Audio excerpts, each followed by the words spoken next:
ମୁଁ ଜାଣେ ନା ଆଉ ଯାହା ବାକ୍ୟ ଦେବେ ଆମେ ତାକୁ ଗ୍ରହଣ କରିବା ତଦନୁଯାୟୀ ଆମ ଜୀବନରେ କାର୍ଯ୍ୟରେ ଲଗେଇବା। ପ୍ରିୟ ପ୍ରଭୁ ଧନ୍ୟବାଦ। ପିତାଙ୍କ ଦକ୍ଷିଣ ପାର୍ଶ୍ୱରେ ବସିଅଛ ଆମମାନଙ୍କର ମତେ ଅହରହ ପ୍ରଭୁ ନିବେଦନ କରୁଅଛ। ଧନ୍ୟବାଦ ଦଉଛୁ ଏଇ ଶେଷ ଦିନରେ ତୁମ ବାକ୍ୟ ଦେଇ ଆମମାନଙ୍କୁ କଥା କହୁଥିବାରୁ ମଧ୍ୟ ତୁମ ନାମକୁ ଧନ୍ୟବାଦ ଦଉଛୁ।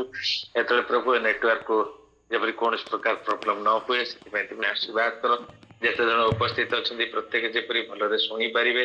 ପ୍ରଭୁ ଆଜି ତୁମେ କେଉଁ ବାକ୍ୟ ରଖିଛ ଦେବା ପାଇଁ ତାହା ମଧ୍ୟ ତୁମେ ଆମମାନଙ୍କ ନିକଟରେ ପ୍ରକାଶ କର। ଗୌରବ ତୁମେ ପା ପ୍ରଭୁ ମୋ ମୁଖର ଭାଷା ମନର କଳ୍ପନା ହୃଦୟର ଚିନ୍ତା ତୁମର ଗ୍ରହଣ ଯୋଗ୍ୟ ହଉ। ଆଉ ପ୍ରଭୁ ଗୌରବ ତୁମେ ନିଅ। ପ୍ରାର୍ଥନା ଯୀଶୁଙ୍କ ନାମରେ ମାଗୁଅଛୁ ଆମେନ୍। ହାଲେଲୁୟା। ପ୍ରେଜ୍ ଦ ଲର୍ଡ। ମୁଁ ଭାବୁଛି ଆମମାନଙ୍କ ଭିତରେ ଯେତେ ଜଣ ଅଛୁ ସମସ୍ତେ ଆଉ ବାପ୍ତିସ୍ମ ହେଇଛୁ। ଆଉ ଜଣେ ଦି ଜଣ କିଏ ଥାଇପାରନ୍ତି ଯୋଉମାନେ କି ବାପ୍ତିସ୍ମ ହେଇନାହାନ୍ତି। କିନ୍ତୁ ଆମର ଯେତେବେଳେ ବାପ୍ତିସ୍ମ ହେଉଛୁ ଆଉ ସେତେବେଳେ ମଣ୍ଡଳୀକୁ ଗୋଟେ ଆମର ଏଇଠି ଗୋଟେ ନିୟମ ରହିଛି ଦରଖାସ୍ତ ଗୋଟେ ଲେଖିକି ଦେବେ।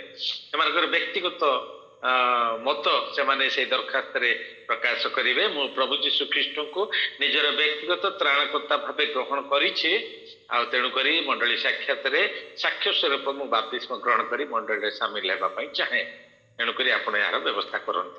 ଯେତେବେଳେ ଜଣେ ବ୍ୟକ୍ତି ବାପ୍ତିସ୍ମ ହୁଏ ସେ ସେତେବେଳେ ପ୍ରଭୁ ଯୀଶୁଙ୍କୁ ନିଜର ବ୍ୟକ୍ତିଗତ ତ୍ରାଣକର୍ତ୍ତା ବା ମୁକ୍ତିଦାତା ଭାବରେ ଗ୍ରହଣ କରେ ଆଉ ସେଦିନ ଠାରୁ ସେ ନିଜକୁ ଜଣେ ଖ୍ରୀଷ୍ଟିଆନ ବୋଲି ପରିଚୟ ଦିଏ। ଆଜି ଆମେ ସମସ୍ତେ ନିଜକୁ ଖ୍ରୀଷ୍ଟିଆନ ବୋଲି ପରିଚୟ ଦେଉଛୁ। ଯାହା ହଉ ପ୍ରଭୁ ଆମମାନଙ୍କୁ ଏତେ ଜଣଙ୍କ ମଧ୍ୟରେ ମନୋନୀତ କରିଅଛନ୍ତି। ଆମେ ତାଙ୍କୁ ମନୋନୀତ କରିନାହୁଁ ମାତ୍ର ସେ ଆମମାନଙ୍କୁ ମନୋନୀତ କରିଅଛନ୍ତି। ସେଥିରୁ ମୋତେ ପ୍ରଭୁଙ୍କ ନାମକୁ ଧନ୍ୟବାଦ। ଆମେ ଗୋଟିଏ ପଦ ଆଜି ପଢିବା ହିତୋପଦେଶ 28 ପର୍ବ ତାର 20 ପଦ ତାର କେବଳ ପ୍ରଥମ ଅଂଶଟି ପଢିବା। ଗୋଟିଏ ଧାଡିରେ ରହିଅଛି ହିତ ତାର 28 ପର୍ବ 20 ପଦ। ବିଶ୍ୱସ୍ତ ଲୋକ ଆଶୀର୍ବାଦରେ ବଦୃଷ୍ଣୁ ହେବ। ବିଶ୍ୱସ୍ତ ଲୋକ ଆଶୀର୍ବାଦରେ ବଦୃଷ୍ଣୁ ହେବ। ମୋ ପ୍ରିୟ ମାନେ ଆମେ ଯେତେବେଳେ ପ୍ରଭୁଙ୍କୁ ଆମର ବ୍ୟକ୍ତିଗତ ତ୍ରାଣକର୍ତ୍ତା ଭାବେ ଗ୍ରହଣ କଲୁ ଆଉ ଯେତେବେଳେ ଆମେ ତାକୁ ପ୍ରଭୁ ବୋଲି ସ୍ୱୀକାର କଲୁ ଆମ ମୁଖରେ ସେ ଆମମାନଙ୍କ ନିମନ୍ତେ ମୃତ୍ୟୁବରଣ କରିଅଛନ୍ତି ପୁଣି ତୃତୀୟ ଦିବସରେ ସେ ଉତ୍ଥିତ ହୋଇଅଛନ୍ତି ଏହା ଯେତେବେଳେ ଆମେ ହୃଦୟରେ ବିଶ୍ୱାସ କଲୁ ସେତେବେଳେ ଆମେ ପରିତ୍ରାଣ ପାଇଲୁ। ଆଉ ଯେତେବେଳେ ଆମେ ପ୍ରଭୁକୁ ଗ୍ରହଣ କରିଛୁ ସେତେବେଳେ ତାଙ୍କର ଠାରେ ବିଶ୍ୱାସର ଜୀବନ କାଟିବା ଆମଙ୍କର ଆବଶ୍ୟକ। ଯଦି ଆମେ ବିଶ୍ୱସ୍ତ ହେଉ ତାହେଲେ ପ୍ରଭୁ ଆମମାନଙ୍କୁ ଆଶୀର୍ବାଦରେ ବଦୃଷ୍ଣୁ କରିବେ। ପ୍ରଭୁ ଆମମାନଙ୍କର ପ୍ରତ୍ୟେକଟି ବିଷୟରେ ଆଶୀର୍ବାଦ କରିବେ। ଆଜି ଯଦି ଆପଣମାନଙ୍କ ପରିବାରରେ କିଛି ଅମଙ୍ଗଳ ରହିଛି ବ୍ୟବସାୟ କରୁଛନ୍ତି ବ୍ୟବସାୟରେ କ୍ଷତି ଆଉ ଯଦି ଆପଣମାନେ ଚାକିରି କରୁଛନ୍ତି ସେଥିରେ ମଧ୍ୟ ଅବନତି ଆପଣ କିଛି କାର୍ଯ୍ୟ କରୁଛନ୍ତି ସେତେବେଳେ ସଫଳତା ପାଇପାରୁନାହାନ୍ତି ତାହେଲେ ମନେ ରଖନ୍ତୁ ଆପଣ ଯଦି ପ୍ରଭୁଙ୍କ ଠାରେ ବିଶ୍ୱାସରେ ଉପବାସରେ ପ୍ରାର୍ଥନା କରିବେ ଆଣ୍ଠୁ ଭାଙ୍ଗି ପ୍ରାର୍ଥନା କରିବେ ପ୍ରଭୁ ସେତେବେଳେ ଆପଣଙ୍କର ସବୁ ବିଷୟରେ ଆଶୀର୍ବାଦ କରିବେ। ପ୍ରଭୁ ଗୌରବ ପାଆନ୍ତୁ ଆଉ ପ୍ରଭୁଙ୍କର ବିଶ୍ୱସ୍ତ ହେଇ ଆମେ ଜୀବନ କାଟିବା ଦରକାର। ତାହେଲେ ଆମକୁ ପ୍ରଭୁ ସବୁ କ୍ଷେତ୍ରରେ ଆଶୀର୍ବାଦ କରିବେ। ଆମର ଚାଲିଚଳନ ଆଚାର ବ୍ୟବହାର କଥାବାର୍ତ୍ତା ଆମର ଜୀବନର ଶୈଳୀ ସମ୍ପୂର୍ଣ୍ଣ ଭାବରେ ପରିବର୍ତ୍ତନ ହେବା ଦରକାର। କାରଣ ଆମେ ଆଉ ନିଜ ଇଚ୍ଛାରେ ଆମେ କଣ କରିବା ନା ଜୀବନ କାଟି ପାରିବା ନାହିଁ। ବାଇବେଲରେ ଲେଖାଯାଏ ସେ ଆମମାନଙ୍କୁ ବିଶେଷ ମୂଲ୍ୟ ଦେଇ କିଣି ଅଛନ୍ତି। ମୋ ପ୍ରିୟ ମାନେ ସେ ଆମମାନଙ୍କୁ ବିଶେଷ ମୂଲ୍ୟ ଦେଇ କିଣି ଅଛନ୍ତି। ଏଣୁକରି ଆମେ କଣ କରିବା ନା ଆମ ଇଚ୍ଛା ଅନୁସାରେ ଆମେ କାର୍ଯ୍ୟ କରିବା ନାହିଁ। ସେ ଯୋଉ ଉଦ୍ଦେଶ୍ୟରେ ଆମମାନଙ୍କୁ ଏଇ ଜଗତକୁ ପଠେଇଛନ୍ତି ଆଜି ଯେତେ ଜଣ ଏଇ ଜଗତ ମଧ୍ୟରେ ଜନ୍ମଗ୍ରହଣ କରିଛନ୍ତି ବିନା ଉଦ୍ଦେଶ୍ୟରେ ନାହିଁ। ଆପଣମାନେ ଦେଖନ୍ତୁ ଗୋଟେ ଚେୟାରଟି ତିଆରି ହେଇଛି ଗଲେ ତାର ଉଦ୍ଦେଶ୍ୟ ଅଛି ଲୋକମାନେ ବସିବା ପାଇଁ। ଏମିତି କୌଣସି ବିଷୟ ବିନା ଉଦ୍ଦେଶ୍ୟ ନଥାଏ କି ଜଗତ ମଧ୍ୟରେ ନାହିଁ। ଆଉ ପ୍ରତ୍ୟେକ ମନୁଷ୍ୟ ନିମନ୍ତେ ପରମେଶ୍ୱର କିଛି ନା କିଛି ଉଦ୍ଦେଶ୍ୟ ରଖି ଏଇ ଜଗତ ମଧ୍ୟକୁ ପ୍ରେରଣ କରିଛନ୍ତି। ଆଉ ସେ ଚାହାନ୍ତି ତାଙ୍କର ଆଜ୍ଞା ଅନୁଯାୟୀ ଆମେ ତାଙ୍କଠାରେ ବିଶ୍ୱସ୍ତ ଭାବରେ କାର୍ଯ୍ୟ କରିବା ପାଇଁ। ଆଉ ସେ କହନ୍ତି ଆମ୍ଭେ ତୁମକୁ ବିଶେଷ ମୂଲ୍ୟ ଦେଇ କିଣିଅଛୁ। ଯେତେବେଳେ ଆମେ ତାଙ୍କର ବିଶେଷ ମୂଲ୍ୟ ଦ୍ୱାରା ସେ ଆମମାନଙ୍କୁ ଯେତେବେଳେ କିଣିଛନ୍ତି ଆମେ ସେତେବେଳେ ଆଉ ନିଜର ନୁହଁ। ଆମ ନିଜ ଇଚ୍ଛାରେ ଆମେ କିଛି କରିପାରିବା ନାହିଁ। ଆପଣମାନେ ଗୋଟେ ଛୋଟିଆ ଘଟଣା ମୁଁ କହିବା ପାଇଁ ଚାହେଁ। ଯଦି ଆପଣମାନେ ଗୋଟେ ଛେଳି କିଣିକି ନେଇଛନ୍ତି तार प्रकृत मूल्य देकी नहीं ताहले आपणकर जो दिन इच्छा जो बार इच्छा जेतोले इच्छा आपण ताको काटी परिबे खाई परिबे छेली कौन प्रकार प्रतिवाद करि परिबो नै पूर्वे आमनकर स्थान रे माने दासत्व प्रथा थिला कृत दास प्रथा सेतबेले हाट बजार जेंती सब विषय बिका जाए गाय गोरु छेली मेढा मनीष मध्य बिका जाउतले मनीष मध्य बिका जाउतले आ से मनीष मानकु जो मालिक बिक्री करे आ जो मालिक ताको किणी निए प्रथमे जा पाखरे थाए से तार आज्ञाधीन थाए आ जेतोले से बिक्री करे जे तार प्रकृत प्राप्य मूल्य दे ताको किणी निए से दिन ठारू से तार मालिक हो जाए आ से तार दास हो जाए आ से कृत दास तार जीवन एपरी से जेतोले इच्छा करिवो सेतोले खाई परिबो नै जेतोले सोइबा को इच्छा करिवो सोई परिबो नै जेतोले बसिबा को इच्छा करिवो बसि परिबो नै मालिक जेतोले जहा करिबा पई कहबे राति अधरे डाकिले मध्य से उठिकी जाकी पाखरे थिया बिलरे खटिकी आस्तिबो मालिक खाउथिबे सेतोले ताको बिछिबा पई कहले मध्य बिछिबो विरक्त हेबार नाही कि प्रतिवाद करिवार नाही कारण से ताहाको मूल्य देई किणी आनी अछंती तेणु करी से कृत दास किणा दास जाहाको किणी छंती तार निज इच्छा रे से चाली परिबे ना ठीक सेही परी हमको मध्य प्रभु विशेष मूल्य दे किणी अछंती कोठु किणी अछंती जेतोले माने सेई एदन उद्यान को फेरी जीवा सेतोले देखिबा परमेश्वर संपूर्ण भाव रे स्वाधीनता देइथिले आदम हबाकू आदम कहिथिले तुमे समग्र जगतर कर्ता अट तुमे जहा को जो नाम देबो से नाम से हबो से समय से साप रूपी शैतान मध्य ताकर अधीन थिला ताको दासत्व भाव रे थिला किंतु जो दिन से माने से सर्प रूपी शैतान रो कथा मानि कार्य कले मालिकर कथा सुनिकी दास काम करे दासर कथा सुनिके मालिक काम करे नै मालिकर कथा सुनिके जब तो आदम मालिक थिले साप तार दास थिले किंतु से जेतबेले से सर्प रूपी शैतान रो कथा मानिले से दिन ठारू से शैतान रो दास ही गले आ शैतान को गला जगतर समस्त अधिकार से नहीं गला तेणु करी आज पद से जगतपति शैतान बोली ताको कहबे ए जगतर पति होची से तार इच्छा अनुसार से कौन करे ना मनुष्य को निर्देश दिए कार्य करने जदि जड़े प्रभुकर लोक धार्मिक लोक होती ता मध्य पाप रही शैतान अच्छी ताहले से जोटा को इच्छा करूँ से रवि पुस्तक लिखा जाए मु जहा इच्छा करे नहीं ताहा करे जहा इच्छा करे ताहा करि पारे नहीं अर्थात मो मध्य शैतान अच्छे शैतान जहा करुच्ची मु ताहा करुच्ची कारण मु तार दास एपरी दासत्वर बंधन समय प्रभु आमको मुक्त कर अल्प दिन पर आमने स्वाधीनता दिवस पालन करवा अगस्ट 15 देश को स्वाधीन करते सुभाष चंद्र बोस कहले तुम्हें मत रक्त दियो मु तुमको स्वाधीन मो प्रिय माने ये आम प्रभु स्वाधीन देते जहाँकि गालतीय तार 5 पर्व तार 1 पद से स्थान देखो तो कौन लिखा जाए गालतीय 5:1 स्वाधीनता निमंते प्रभु जी सामान को मुक्त करी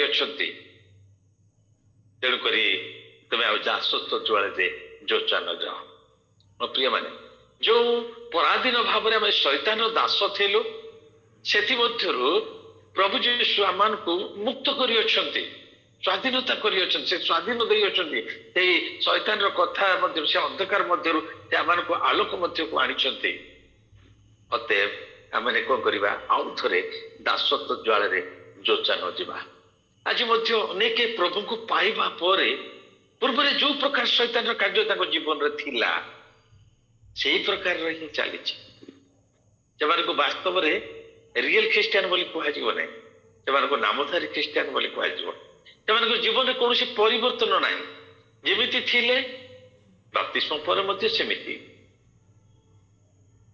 अर्थात एवं से शैतान दास रही प्रभु आम स्थान देखु प्रभु आम को मुक्त कर दासत्व बंधन रू कहीं मुक्त कर विशेष मूल्य दे प्रथम कोरिन्थियर 6 पर्व 19-20 देखो कौन लिखा जाए प्रथम कोरिन्थियर 6 पर्व 19-20 के यदि पाइबे पाठ करेंगे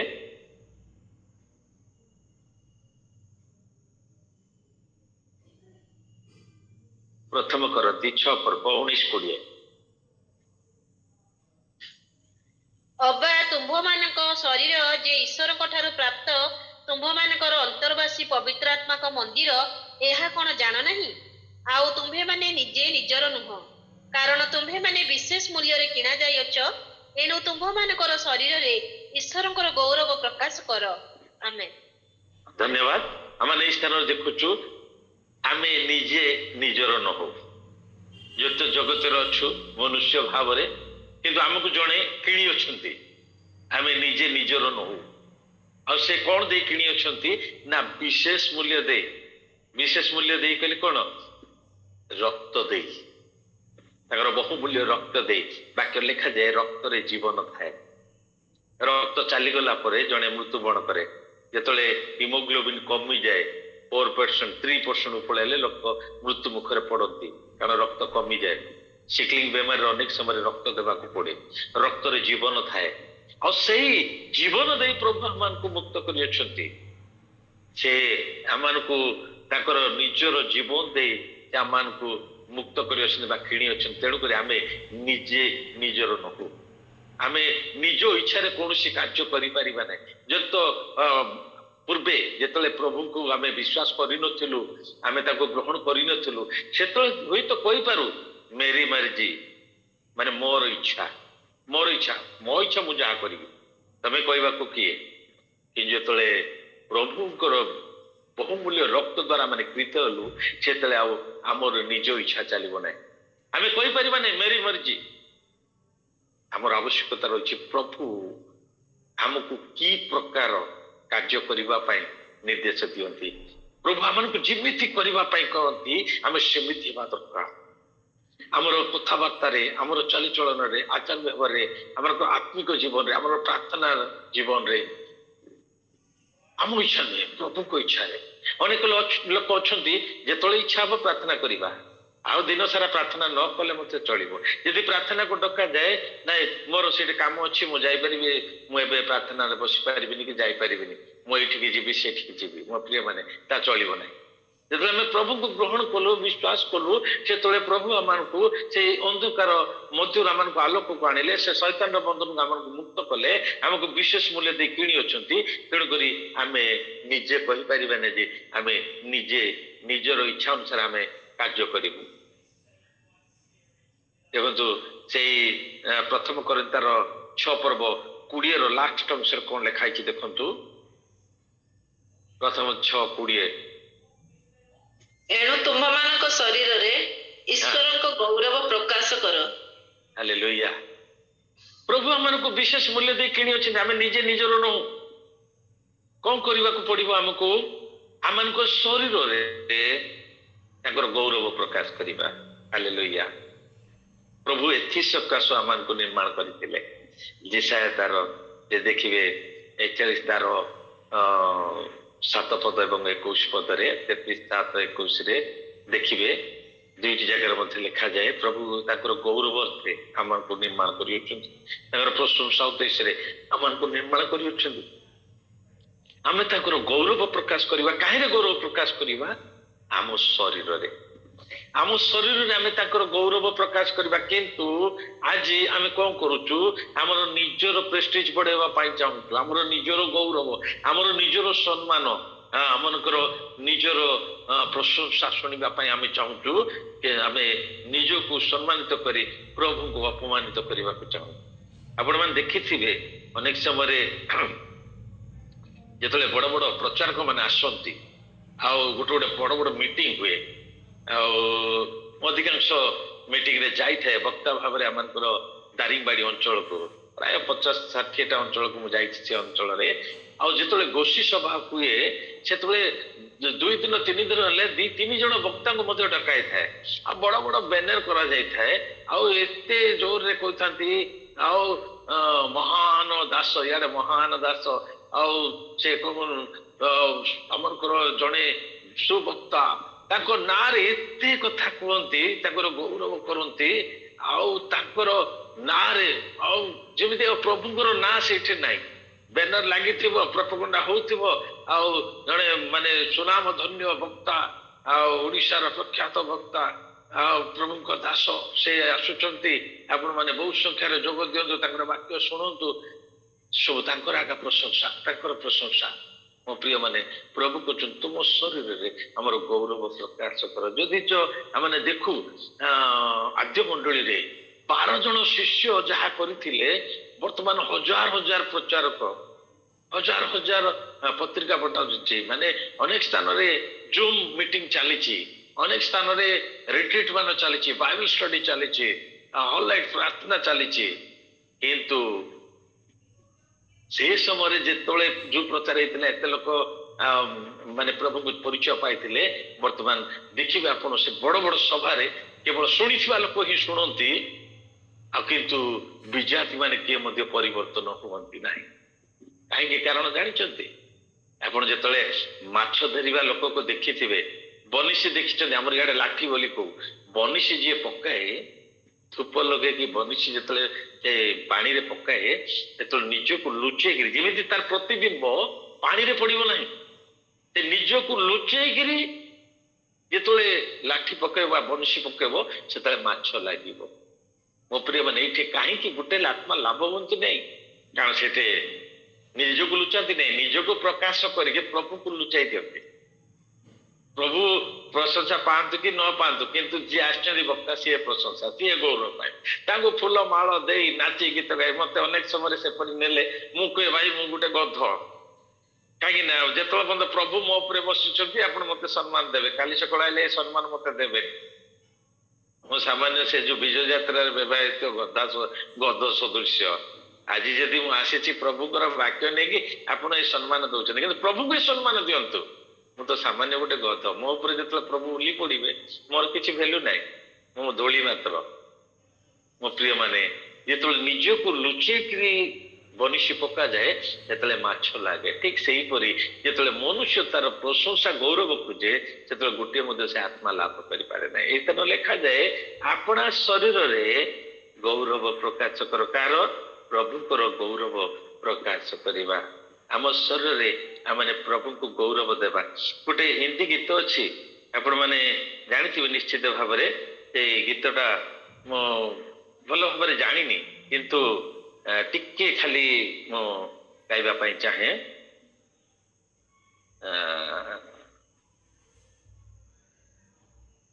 प्रभु को महिमा मिले, चाहे हो मेरा अपमान, ओ बड़े में घटू। ମୋ ପ୍ରିୟ ମାନେ ପ୍ରଭୁଙ୍କର ମହିମା ହଉ, କିନ୍ତୁ ମୋର ଅପମାନ ହଉ କିଛି ଯାଏସ ନାହିଁ।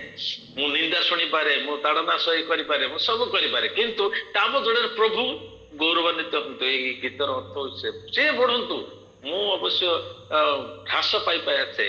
ଯେମିତି ଆମର ଜହନ ଡୁବକ କହିଲେ, ତାକୁ ବଢିବାକୁ ହେବ କିନ୍ତୁ ମତେ ହ୍ରାସ ପାଇବାକୁ ହେବ, ତାଙ୍କର ପାଦୁକାର ବନ୍ଧନ ଖୋଲିବାକୁ ମଧ୍ୟ ମୁଁ ଯୋଗ୍ୟ ନୁହେଁ। ମୋ ପ୍ରିୟ ମାନେ ଆମେ ତାଡ଼ନା ପାଇପାରୁ, ଆମେ ଦୁଃଖ ପାଇପାରୁ, କିନ୍ତୁ ପ୍ରଭୁ ଗୌରବ ପାଆନ୍ତୁ। ସେ ଚାହାନ୍ତି ଆମ ଶରୀର ଦ୍ୱାରା ଯେପରି ତାଙ୍କର ଗୌରବ ହେବ। ହାଲେଲୁୟା, ପ୍ରେଜ୍ ଦ ଲର୍ଡ। ଆମେ କଣ କରୁଛୁ ନା ଏପରି କାର୍ଯ୍ୟ କରୁଛୁ ଯୋଉ ଦ୍ୱାରା କି ପ୍ରଭୁ ନିନ୍ଦିତ ହେଉଛନ୍ତି, ପ୍ରଭୁ ଅଗୌରବାନ୍ୱିତ ହୁଅନ୍ତି। ଆମେ ଏଇ ଶରୀର ଧରିକି ଯୋଉ ଏଇ ଜଗତ ମଧ୍ୟରେ ଅଛୁ, ଏଇ ଶରୀର ଦ୍ୱାରା ଏପରି କାର୍ଯ୍ୟ କରୁଛୁ ଯୋଉ ଦ୍ୱାରା କି ଆମର ବିପକ୍ଷ ଶୈତାନ, ଯିଏକି ଅଭିଯୋଗକାରୀ ପରମେଶ୍ୱରଙ୍କ ନିକଟରେ, ଆଉ ସେ ଅହରହ ଆମ ନାମରେ ଅଭିଯୋଗ କରୁଛି ପରମେଶ୍ୱରଙ୍କ ନିକଟରେ। ଏଇ ଦେଖ, ତୁମେ ପରା ତାକୁ ତମର ବିଶେଷ ମୂଲ୍ୟ ଦେଇ କିଣିଥିଲ, ଏ କଣ କରୁଛି ଦେଖ, ସେମିତି କରିବା କଥା ନାହିଁ। ମୁଁ ତାକୁ ଯେମିତି କହୁଛି ସେ ସେମିତି କରୁଛି, ଆଉ ତମେ କହୁଛ ମୋର। ଯେତେବେଳେ କିଏ ଅପମାନିତ ହଉଛନ୍ତି? ପ୍ରଭୁ ଅପମାନିତ ହେଉଛନ୍ତି।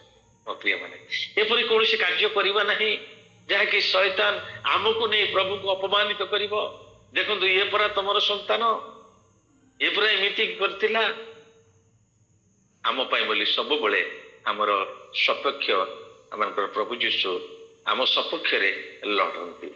ଯେତେବେଳେ ଆମେ ପ୍ରଭୁଙ୍କ ନିକଟରେ ପ୍ରାର୍ଥନା କରୁ, ସେ ଭୁଲ ପାଇଁ କ୍ଷମା ମାଗୁ, ସେତେବେଳେ ଶୈତାନ ଯେତେବେଳେ ଆମ ନାମରେ ଅଭିଯୋଗ କରେ, ସେତେବେଳେ ଆମଙ୍କର ଯୋଉ ଲୟର, ଯେ ପ୍ରଭୁ ଯୀଶୁ ମହାଯାଜକ, ଭାବରେ ସେ ଆମ ପାଇଁ ଲଢ଼େଇ କରନ୍ତି। ସେ କହନ୍ତି ହଁ ସେ ଭୁଲ କରିଥିଲା କିନ୍ତୁ ମୋ ନିକଟରେ କ୍ଷମା ଭିକ୍ଷା ମାଗିଥିଲା, ପ୍ରାର୍ଥନା କରିଥିଲା, ମୁଁ ତା ପାପକୁ କ୍ଷମା କରିଦେଇଛି, ସିଏ ଆଉ ସେ ପାପ କରିବ ନାହିଁ।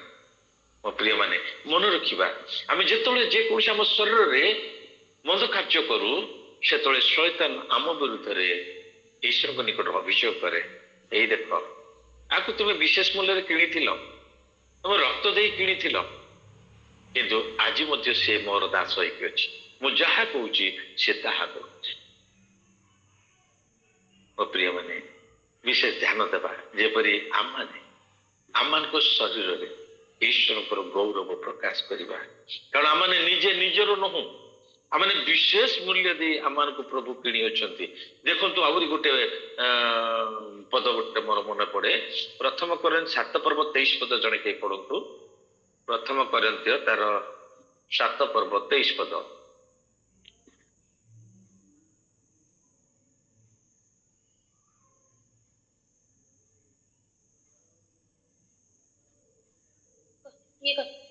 ତୁମ୍ଭେ ମାନେ ବିଶେଷ ମୂଲ୍ୟରେ କିଣା ଯାଇଅଛ, ମନୁଷ୍ୟର ଦାସ ହୁଅ ନାହିଁ।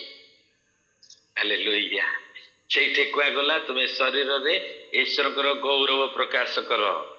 ଏ ସ୍ଥାନରେ କଣ ଲେଖା ହଉଛି, ତୁମେ ପରମେଶ୍ୱରଙ୍କର ମନୁଷ୍ୟର ଦାସ ହୁଅ ନାହିଁ, ମନୁଷ୍ୟର ଦାସ ହୁଅ ନାହିଁ, ପ୍ରଭୁଙ୍କର ଦାସ ହେବା। ମୋ ପ୍ରିୟ ମାନେ ଯଦି ରୋମୀ ତାର 12:1 ପଢିବେ, ସେଇ ସ୍ଥାନରେ କଣ ଲେଖାଯାଏ, ଏ ଭାଇ ମାନେ ମୁଁ ତୁମମାନଙ୍କୁ ପ୍ରଭୁଙ୍କ ସକାଶୁ ବିନତ କରି କହୁଛି, ତୁମେ ଆପଣା ଆପଣା ଶରୀରକୁ ସଜୀବ ପବିତ୍ର ଈଶ୍ୱରଙ୍କର ସୁଗ୍ରାହ୍ୟ ବଳି ରୂପେ ଉତ୍ସର୍ଗ କର। ଆମର ଏ ଶରୀରରେ ପ୍ରଭୁଙ୍କର ଗୌରବ କରିବା। ଏ ଶରୀର ଗୋଟିଏ ଅଙ୍ଗ ନୁହେଁ, ଅନେକ ଅଙ୍ଗକୁ ନେଇ ଆମର ଏ ଶରୀର ଗଠିତ, ଅନେକ ଅଙ୍ଗକୁ ନେଇ, ହାତ ଗୋଡ଼ ଆଖି ନାକ ପାଟି ଏ ସବୁକୁ ନେଇକିରି ହିଁ ଶରୀର ଗଠିତ। এই ଶରୀର ଦ୍ୱାରା ଆମେ ଈଶ୍ୱରଙ୍କର ଗୌରବ ପ୍ରକାଶ କରିବା ଅର୍ଥ, এই ଶରୀରର ପ୍ରତ୍ୟେକଟି ଜିନିଷ ମନ୍ଦ କାର୍ଯ୍ୟରୁ ପୃଥକ ହେବା ଆବଶ୍ୟକ। ଏ ହସ୍ତ ଦେଇଛନ୍ତି ଅନ୍ୟକୁ ମାରିବା ପାଇଁ ନୁହେଁ, ଅନ୍ୟର ସେବା କରିବା ପାଇଁ। এই ହସ୍ତ ଦେଇଛନ୍ତି ଚୋରି କରିବା ପାଇଁ ନୁହେଁ, ଆଉ ଉତ୍ତମ କାର୍ଯ୍ୟ କରିବା ପାଇଁ। এই ହସ୍ତ ଦେଇଛନ୍ତି ମଦ ଗ୍ଲାସ ପିଇବା ପାଇଁ ନୁହେଁ, ସିଗାରେଟ ଟାଣିବା ପାଇଁ ନୁହେଁ, କିନ୍ତୁ ପ୍ରଭୁଙ୍କର ସେବା କାର୍ଯ୍ୟ କରିବା ପାଇଁ। ଆଖି ଦେଇଛନ୍ତି ମନ୍ଦ କାର୍ଯ୍ୟ ଦେଖିବା ପାଇଁ ନୁହେଁ, ପାଟି ଦେଇଛନ୍ତି ମନ୍ଦ କଥା କହିବା ପାଇଁ ନୁହେଁ, କାନ ଦେଇଛନ୍ତି ଖରାପ କଥା ଶୁଣିବା ପାଇଁ ନୁହେଁ। ଯଦି ଏସବୁକୁ ଆମେ ଗୋଟିଏ ଜାଗାକୁ ଆଣିବା ପାଇଁ ଚାହୁଁ, ତାହେଲେ ସେଇ ପ୍ରଥମ ରୋମୀ ତାର 12 ଲେଖାଯାଏ, ତୁମେ ଆପଣ ମନର ନୂତନୀକରଣ ଦ୍ୱାରା ପରିବର୍ତ୍ତିତ। ଆମକୁ ପରିବର୍ତ୍ତନ ହେବାକୁ ପଡିବ। ପ୍ରଭୁ ଯେତେବେଳେ ଆମକୁ କିଣି ଅଛନ୍ତି, ଆମ ଶରୀରରେ ଗୌରବ ପାଇବା ପାଇଁ ଚାହାନ୍ତି, ତାହେଲେ ଆମର ମନକୁ ଆମେ ନୂତନୀକରଣ କରିବା। କାରଣ ମନ ହଉଛି ଡାଇରେକ୍ଟର ମାଷ୍ଟର। ଆପଣ ଶୋଇଥିବେ, ଗୋଟେ ମଶା ଚୋବେଇ ଦେଲା, ଆପଣ ଦେଖି ନାହାନ୍ତି, କିନ୍ତୁ ଡାଇରେକ୍ଟ ହାତ ଯାଇକି ସେଠି ବାଜିବ, ସେ ମରିଯିବ। ମନ ଯୁଆଡେ ଯିବା ପାଇଁ କହିବ ସିଆଡେ ଯିବ। ତେଣୁକରି ପ୍ରଥମେ ଆମ ମନକୁ ନୂତନୀକରଣ କରିବା ଆବଶ୍ୟକ, ଯୋଦ୍ୱାରା କି ଆମ ଶରୀର ତାର ଡାଇରେକ୍ସନରେ ସମସ୍ତ ଉତ୍ତମ କାର୍ଯ୍ୟ କରିବ। ସମସ୍ତ ଉତ୍ତମ କାର୍ଯ୍ୟ ପରିବର୍ତ୍ତେ ପ୍ରଭୁ ଗୌରବାନ୍ୱିତ ହେବେ। ହାଲେଲୁୟା। এই ସ୍ଥାନ ଲେଖାଯାଉଛି ଯେ ତୁମେ ମନୁଷ୍ୟର ଦାସ ହୁଅ ନାହିଁ, କାରଣ ପ୍ରଭୁ ଆମମାନଙ୍କୁ ଟଙ୍କା କି ସୁନା କି ରୂପା ଦେଇ କିଣି ନାହାନ୍ତି, ତାଙ୍କର ବହୁମୂଲ୍ୟ ରକ୍ତ, ତାଙ୍କର ଜୀବନ ଦେଇ ସେ ଆମମାନଙ୍କୁ କିଣିଛନ୍ତି। ପ୍ରଥମ ପିତର ତାର 1:18 କେହି ପାଠ କରିବେ। ପ୍ରଥମ ପିତର 1:18, 1:18।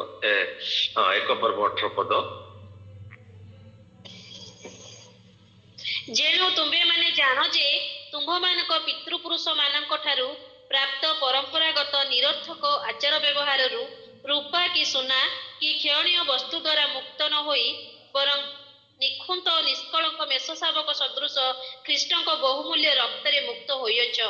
ହାଲେଲୁୟା। ପ୍ରଭୁ ଗୌରବ ପାଆନ୍ତୁ। ଆମମାନେ ସୁନା କି ରୂପା କି ବହୁମୂଲ୍ୟ ପଦାର୍ଥ ଦ୍ୱାରା ଆମେ କିଣା ଯାଇନ, କିନ୍ତୁ ମେଷ ଶାବକ ସଦୃଶ୍ୟ ପ୍ରଭୁ ଯୀଶୁ ଖ୍ରୀଷ୍ଟଙ୍କ ନିଖୁନ୍ତ ମେଷ ଶାବକ ପ୍ରଭୁ ଯୀଶୁଙ୍କ ରକ୍ତ ଦ୍ୱାରା ଆମେ କିଣା ଯାଇଅଛୁ। ଈଶ୍ୱର ଆମକୁ ଏତେ ପ୍ରେମ କଲେ, ତାଙ୍କର ଦ୍ୱିତୀୟ ପୁତ୍ରକୁ ଜଗତ ମୁଠେଇଲେ। ଯେତେ ସେ ସ୍ୱର୍ଗ ସୁଖ ପରିତ୍ୟାଗ କରି ଆମମାନଙ୍କ ପାଇଁ ଏ ଜଗତ ମଧ୍ୟକୁ ଆସିଲେ, କେତେ କଷ୍ଟ ସହିଲେ। ସେ ବାରମ୍ବାର କହନ୍ତି, ବାବୁରେ ମୁଁ ତୋ ପାଇଁ କେତେ କଷ୍ଟ ସହିଲି। ମୋର ଦାଢ଼ି ଉପୁଡ଼େଇ ଦେଲେ, ମତେ ଚାପଡ଼ା ମାରିଲେ, ମୋ ଉପରେ ଛେପ ପକାଇଲେ, ଆଉ ମତେ କୋରଡ଼ାରେ ପିଟିଲେ, ମୋର ମୁଣ୍ଡରେ କଣ୍ଟାର ମୁକୁଟ ଟଙ୍ଗି ଦେଲେ, ଆଉ ସେ କଣ କଲେ, ଶେଷରେ ନେଇ କ୍ରୁଶରେ ବଦ୍ଧ କଲେ, କଣ୍ଟା ମୋ ହାତ ପାଦରେ ମାରିଲେ ଏବଂ ବର୍ଚ୍ଛାରେ ମୋର ବକ୍ଷକୁ ବିନ୍ଧିଲେ। ମୁଁ ତୋ ପାଇଁ କେତେ କଷ୍ଟ ସହ୍ୟ କରିଛି। ମୋର ରକ୍ତ ଦେଇ ତୋତେ କିଣି ଅଛି। କୌଣସି ସୁନା ରୂପା ଟଙ୍କା ଦେଇ ମୁଁ କିଣି ନାହିଁ, ମୋର ନିଜର ରକ୍ତ ଦେଇ କିଣି ଅଛି। ମୋ ପ୍ରିୟ ମାନେ, ମେଷ ଶାବକ ରକ୍ତ ସଦୃଶ୍ୟ। ଯେତେବେଳେ ପୁରାତନ ନିୟମକୁ ଆମେ ଦେଖିବା, ସେତେବେଳେ ମହାଯାଜକ ମାନଙ୍କ ନିକଟକୁ ବର୍ଷରେ ଥରେ ନିଜର ପାପ ଅନୁଯାୟୀ ସେମାନେ ମେଷ ଆଣନ୍ତି। ଆଉ ସେ ମେଷକୁ ବଧ କରିବା ପୂର୍ବରୁ ଯାଜକ ମହାଯାଜକ ନିଜ ପାଇଁ ଗୋଟେ ମେଷ ଆଗେ ବଳି ଉତ୍ସର୍ଗ କରି ନିଜକୁ ପବିତ୍ର କରିବା ପରେ ସେଇ ମେଷକୁ ନଉଥିଲେ, ଆଉ ମହା ପବିତ୍ର ସ୍ଥାନରେ ବେଦୀରେ ସେଇ ମେଷକୁ ମୁଣ୍ଡ ବୃହତ ରଖିବାର ସମସ୍ତ ପାପକୁ ସ୍ୱୀକାର କରି ସେଇ ସ୍ଥାନରେ ବଧ କରୁଥିଲେ। ଆଉ ଯେ ସେ ଯାଜକ ଟିକେ ଅପବିତ୍ର ହେଇଥିବେ, ସେ ଉପରେ ହିଁ ମରିଯିବେ। ଆଉ ତାଙ୍କ ଗୋଡରେ ଘଣ୍ଟି ବାଜୁଥିବ, ଯେ ଶବ୍ଦ ନହେଲା ଦୌଡ଼ି ବନ୍ଧା ହେଇଥିବ, ତାକୁ ଚିପି ଚିପି ବାହାରକୁ କଢାଯାଏ। ନିଖୁନ୍ତ ହେଇଥିବାର ଅଛି ସେ ମେଷ। ସେଇ ସମୟରେ ସେ ପ୍ରକାର ଥିଲା, ଯାହାକି ଲେଖାଯାଏ ରକ୍ତପାତ ବିନା ପାପ ମୋଚନ ହୁଏ ନାହିଁ। କିନ୍ତୁ ପରବର୍ତ୍ତୀ ସମୟରେ ଯଦି ଏବ୍ରୀ ପୁସ୍ତକ ତାର 10 ଅଧ୍ୟାୟ ଦେଖିବା, ସେଇখানে ଲେଖାଯାଏ ମେଷ କି ଛାଗର ରକ୍ତରେ ପାପ ମୋଚନ ହୁଏ ନାହିଁ। ତେଣୁକରି ପ୍ରଭୁ ଯୀଶୁ ଏ ଜଗତ ମଧ୍ୟକୁ ଆସିବାକୁ ପଡ଼ିଲା, ତାଙ୍କ ନିମନ୍ତେ ଏକ ଶରୀର ପ୍ରସ୍ତୁତ ହେଲା। ଆଉ ସେ ନିଖୁନ୍ତ ମେଷ ଶାବକ ସଦୃଶ୍ୟ ଏ ଜଗତ ମଧ୍ୟକୁ ଆସିଲେ, ପୁଣି ଆପଣ ମୋର ସମଗ୍ର ଜଗତର ମାନବର ପାପ ଲାଗି ସେ ମୃତ୍ୟୁବରଣ କଲେ, ତାଙ୍କର ରକ୍ତ ଢାଳି ଦେଲେ। ଆଉ ସେଇ ରକ୍ତରେ ଆମମାନଙ୍କୁ କିଣି ଅଛନ୍ତି।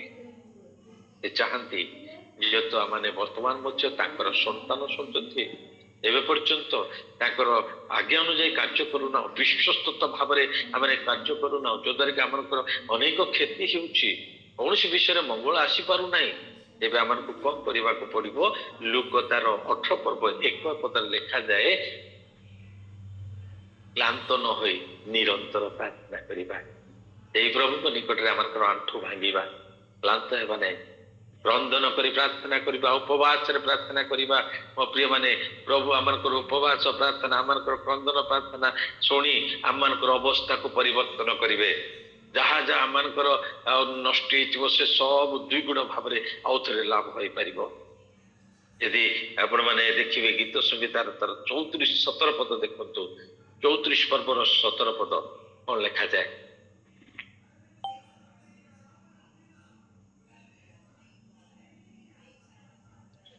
ଗୀତ ସଂହିତା 34-17।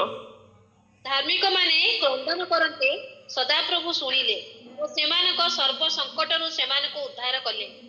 ହାଲେଲୁୟା। ମୋ ପ୍ରିୟ ମାନେ, ଧାର୍ମିକ ମାନେ ଆମମାନେ ଅନେକ ସମୟରେ ପ୍ରାର୍ଥନା କରିଥାଉ, ପ୍ରଭୁ ମୁଁ ପାପୀ, ମୁଁ ପାପୀ, ମୁଁ ପାପୀ, ମୁଁ ପାପୀ, ଏ ପ୍ରକାର ପ୍ରାର୍ଥନା କରେ। କିନ୍ତୁ ରୋମୀ ପୁସ୍ତକ ତାର ଯଦି 10 ପର୍ବ 9-10 ପଦ ଦେଖିବେ, ଯେଉଁମାନେ ପ୍ରଭୁଙ୍କୁ ମୁଖରେ ଯୀଶୁଙ୍କୁ ମୁଖରେ ପ୍ରଭୁ ବୋଲି ସ୍ୱୀକାର କଲେ, ସେମାନେ ଧାର୍ମିକ ବୋଲି ଗ୍ରହଣ କଲେ। ଯଦି ଆମେ ପ୍ରଭୁଙ୍କୁ ଯୀଶୁଙ୍କୁ ପ୍ରଭୁ ବୋଲି ସ୍ୱୀକାର କରୁଛୁ, ତାହେଲେ ନିଶ୍ଚିତ ଭାବେ ଆମେ ଧାର୍ମିକ ହେଇଛୁ। ତେଣୁକରି ଧାର୍ମିକ ଲୋକମାନେ ଯଦି ପାପରେ ପଡି ଯାଇଛନ୍ତି, କିଛି ପ୍ରଭୁଙ୍କର ଅଗୌରବର ବିଷୟ କରିଛନ୍ତି, ତଥାପି ମଧ୍ୟ ପ୍ରଭୁ ସୁଯୋଗ ଦିଅନ୍ତି। ସେ ଧାର୍ମିକ ଲୋକ ଯେତେବେଳେ ପ୍ରାର୍ଥନା କରନ୍ତି, ପ୍ରଭୁ ତାର ସମସ୍ତ ସଙ୍କଟରୁ ତାକୁ ଉଦ୍ଧାର କରନ୍ତି। ସମସ୍ତ ସଙ୍କଟରୁ। ଆପଣଙ୍କର ବିଜନେସ ଲସ୍ ହଉଛି, ଆପଣଙ୍କର ଅଫିସ କାର୍ଯ୍ୟରେ ମଧ୍ୟ ଅବନତି ଘଟୁଛି, ଆପଣଙ୍କର ଯେକୌଣସି କାର୍ଯ୍ୟ କରୁଛନ୍ତି ସଫଳ ହେଇପାରୁନାହିଁ, ଆପଣଙ୍କର ଚାଷରେ ମଧ୍ୟ କ୍ଷତି ଘଟୁଛି, ଆପଣ ଯାହା ବ୍ୟବସାୟ କରୁଛନ୍ତି ତାରେ କ୍ଷତି ଘଟୁଛି, ଏ ସବୁ ଯାକ ସବୁ ସଙ୍କଟରୁ ପ୍ରଭୁ ଉଦ୍ଧାର କରିବେ ବୋଲି ପ୍ରତିଜ୍ଞା କରିଛନ୍ତି। କେବଳ ଆମେ ତାଙ୍କ ନିକଟରେ ଆଣ୍ଠୁ ଭାଙ୍ଗି ପ୍ରାର୍ଥନା କରିବା। ଯେହେତୁ ଆଜି ପର୍ଯ୍ୟନ୍ତ ତାଙ୍କର ହୋଇ ସେମାନଙ୍କୁ ଯତ ବିଶେଷ ମୂଲ୍ୟ ଦେଇ କିଣି ଅଛନ୍ତି, କିନ୍ତୁ ଆମେ ବିଶ୍ୱସ୍ତର ଆଚରଣ କରିନାହୁଁ। କିନ୍ତୁ ଯେତେବେଳେ ପ୍ରାର୍ଥନା କରିବା, ଆମର ଭୁଲ ସ୍ୱୀକାର କରିବା ପ୍ରଭୁଙ୍କ ନିକଟରେ, ପ୍ରଭୁ ଆମର ବିଶ୍ୱସ୍ତ ନ୍ୟାୟବାନ ପରମେଶ୍ୱର ଅଟନ୍ତି। ସେମାନଙ୍କୁ କ୍ଷମା କରିବା ପାଇଁ ପ୍ରସ୍ତୁତ ଅଟନ୍ତି, ସେମାନଙ୍କୁ ଆଶୀର୍ବାଦ କରିବା ପାଇଁ ପ୍ରସ୍ତୁତ ଅଟନ୍ତି। ଯତ ସେ ପାପକୁ ଘୃଣା କରନ୍ତି, କିନ୍ତୁ ପାପୀ କି ନୁହେଁ। ପାପୀ ଯେତେବେଳେ ମନ ପରିବର୍ତ୍ତନ କରି ପ୍ରଭୁଙ୍କ ନିକଟକୁ ଆସେ, ସେତେବେଳେ ପ୍ରଭୁ ତାହାକୁ ଆଲିଙ୍ଗନ କରନ୍ତି। ମୋ ପ୍ରିୟ ମାନେ, ଲେଖାଯାଏ ଧାର୍ମିକ ଲୋକ ଯେତେବେଳେ କ୍ରନ୍ଦନ କରି ପ୍ରାର୍ଥନା କରେ, ପ୍ରଭୁ ତାର ସବୁ ସଙ୍କଟରୁ ତାକୁ ଉଦ୍ଧାର କରନ୍ତି। आपण ମାନେ ଯଦି ଆଜି କୌଣସି ସଙ୍କଟ ମଧ୍ୟରେ ଗତି କରୁଛନ୍ତି ଆଉ ପ୍ରଭୁଙ୍କୁ ବ୍ୟକ୍ତିଗତ ତ୍ରାଣକର୍ତ୍ତା ଭାବେ ଗ୍ରହଣ କରିଛନ୍ତି, ଯୀଶୁଙ୍କୁ ନିଜର ହୃଦୟରେ ରଖିଛନ୍ତି, ତାହେଲେ ଆପଣ ପ୍ରଭୁଙ୍କର ଆଜ୍ଞା ଅନୁଯାୟୀ କାର୍ଯ୍ୟ କରନ୍ତୁ। କ୍ଳାନ୍ତ ନ ହୋଇ ନିରନ୍ତର ପ୍ରାର୍ଥନା କରନ୍ତୁ। ପ୍ରଭୁ ଆପଣଙ୍କର ପ୍ରାର୍ଥନା ଶୁଣିବେ, ପୁଣି ଆପଣଙ୍କୁ ସବୁ ସଙ୍କଟରୁ ଆପଣଙ୍କୁ ଉଦ୍ଧାର କରିବେ। ମୋ ପ୍ରଭୁ ବିଶ୍ୱସ୍ତ ନ୍ୟାୟବାନ ପ୍ରଭୁ ଅଟନ୍ତି। ସେ କେବେ ମଧ୍ୟ ଆପଣଙ୍କୁ ହସ୍ତାନ୍ତର କରିବେ ନାହିଁ। ସେଦିନ ଅପବ୍ୟ ପୁତ୍ର ନିଜ ପିତାଙ୍କ ନିକଟକୁ ଫେରି ଆସିଲା, ହୁଏତ ଭାବିଥିଲା ମୋ ବାପା ଗ୍ରହଣ କରିବେନି, ମତେ ଦାସ ଭାବରେ ରଖିବେ। ତେଣୁକରି ସେ ବାପାଙ୍କ ନିକଟରେ କହୁଛି, ପ୍ରଭୁଙ୍କ ନିକଟରେ ମୁଁ ପାପ କରିଛି, ତୁମ ବିରୁଦ୍ଧରେ ମଧ୍ୟ ପାପ କରିଛି, ମତେ ତୁମର ପୁଅ କରି ରଖିଲେ, ମତେ ତୁମର ଦାସ କରି ରଖ। କିନ୍ତୁ ପିତା ତାକୁ ଆଲିଙ୍ଗନ କରି ତା ପାଇଁ ଭୋଜିଭାତ କରି ନୂଆ ଲୁଗା ପିନ୍ଧେ ତାର ହସ୍ତରେ ମୁଦ୍ରିକା ଦେଇ ପୁନର୍ବାର ପୁତ୍ର ତର ଅଧିକାନ୍ତ ହୋଇଛନ୍ତି। ସେ ପୁନର୍ବାର ସବୁ ଆଶୀର୍ବାଦର ଅଂଶ ହେଇପାରୁଛି। ମୋ ପ୍ରିୟ ମାନେ, ଆଜି ମଧ୍ୟ ଯଦି ଆମେ ପ୍ରଭୁଙ୍କର ବୋଲି କହି ପ୍ରଭୁଠାରେ ବିଶ୍ୱସ୍ତ ଜୀବନ କାଟୁନାହୁଁ, ତାହେଲେ ଆମ ନିମନ୍ତେ ଆଶୀର୍ବାଦ ନାହିଁ। ଯଦି ଆମେ ଆଜିଠାରୁ ବିଶ୍ୱସ୍ତ ଜୀବନ କାଟିବା, ତାହେଲେ ପ୍ରଭୁ ଆମକୁ ସବୁ ସଙ୍କଟରୁ ଉଦ୍ଧାର କରିବେ। ଏପରି କୌଣସି ସଙ୍କଟ ନାହିଁ ଯୋଉଥିରୁ ପ୍ରଭୁ ଉଦ୍ଧାର କରିବେ ନାହିଁ। ଏଇ ଲେଖାଯାଏ ଆପଣ ସମସ୍ତ ସଙ୍କଟରୁ ତୁମକୁ ଉଦ୍ଧାର କରିବେ। ହାଲେଲୁୟା। ପ୍ରଭୁ ଆଶୀର୍ବାଦ କରନ୍ତୁ। ଆମେ ତାଙ୍କର କିଣା ଦାସ, ତାଙ୍କର ଇଚ୍ଛା ଅଭିମତ ଅନୁଯାୟୀ ଅବଶିଷ୍ଟ ଜୀବନକୁ ଆମେ ଅତିବାହିତ କରିବା। ଆମର ଶରୀର ଦ୍ୱାରା ତାଙ୍କର ଗୌରବ ପ୍ରକାଶ କରିବା। ଆମେ ମନୁଷ୍ୟର ଦାସ ହେବା ନାହିଁ, ଏ ଜଗତର ଦାସ ହେବା ନାହିଁ, ଆମେ ପ୍ରଭୁଙ୍କର। ଆଜି ପର୍ଯ୍ୟନ୍ତ ଅନେକ ଅଛନ୍ତି ଦୁଇ ଆଡେ ଗୋଡ଼ ଦିଅନ୍ତି, ଜଗତର ଆଉ ପ୍ରଭୁଙ୍କର। ଯେତେବେଳେ ପଚରାଯାଏ ସେମାନେ କଣ କୁହନ୍ତି ଜାଣନ୍ତି? ଯୀଶୁ ଯାହା କହିଥିଲେ, ଈଶ୍ୱରଙ୍କ ଯାହା ଈଶ୍ୱରକୁ ଦିଅ, ଈଶ୍ୱରଙ୍କ ଯାହା ଈଶ୍ୱରଙ୍କୁ ଦିଅ। ବଢିଆ ସୁନ୍ଦର ବାକ୍ୟ କୁହନ୍ତି, କିନ୍ତୁ ବାକ୍ୟରେ ହିଁ ଲେଖାଯାଏ କୌଣସି ଲୋକ ଦୁଇ ପ୍ରଭୁର ଦାସ ହେଇପାରିବେ ନାହିଁ। ମାତ୍ର ତାର 6:24 ଆମକୁ ଗୋଟେ ସିଦ୍ଧାନ୍ତ ନେବାକୁ ପଡିବ। ଝିଅଙ୍କ ପରି ତେବେ କାହାର ସେବା କରୁଛ କର, ମୁଁ ଆମ ପରିଜନ ଆମେ ସଦା ଆପଣଙ୍କୁ ସେବା କରୁ। ଆମ ପ୍ରିୟ ମାନେ, ନିଜ ନିଜକୁ ସଜାଡ଼ିବା, ବିଶ୍ୱସ୍ତ ହେବା ପ୍ରଭୁଙ୍କ ଠାରେ। ସେ ଯେମିତି ଚାହାନ୍ତି ଆମମାନଙ୍କୁ ଏ ଜଗତ ମଧ୍ୟରେ ଆମର ଜୀବନ ଶୈଳୀ ଯେମିତି ହେବା ପାଇଁ ଚାହାନ୍ତି, ଆମେ ସେ ପ୍ରକାର ହେବା। ନିଜକୁ ପ୍ରଭୁଙ୍କ ନିକଟରେ ସମର୍ପଣ କରି ପ୍ରାର୍ଥନା କରିବା। ପ୍ରଭୁ ଆମ ସମସ୍ତଙ୍କୁ ଆଶୀର୍ବାଦ କରନ୍ତୁ। ଆମେନ୍। ପ୍ରେଜ୍ ଦ ଲର୍ଡ।